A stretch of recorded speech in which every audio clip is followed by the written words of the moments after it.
Limang paraan para lumago ang pera. Una is magkaroon ng multiple sources of income. Importante talaga marami tayong source of income. Kung hindi sapat ang kinikita mo mula sa iyong trabaho, kailangan meron tayong backup career or additional source of income. Alam mo, ang mga mayayaman, kaya mayaman sila, meron silang at least 7 sources of income. And then pangalawa, huwag itaas ang lifestyle.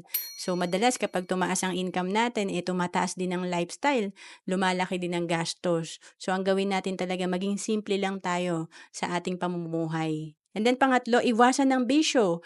Ito yung bisyo sa alak, sigarilyo, and sa sugal. So talagang mauubos ang pera natin sa mga ito. Pang-apat, huwag itapon ng oras. Maraming yumaman dahil naging productive lang sila sa paggamit ng kanilang oras. Talagang importante talaga maging productive tayo sa ating oras. Huwag tayong gumawa ng mga hindi talaga makakapagbigay sa atin ng magandang resulta. And then, panglima, matutong mag-ipon at mag-invest. Ito yung kailangan meron tayong mga investment, kagaya ng negosyo at mga investment sa mga mutual funds or stocks. So, kagaya nito, kung nakakapag-ipon tayo ng 3,000 per month, after 20 years, meron tayong projected fund na 3 million.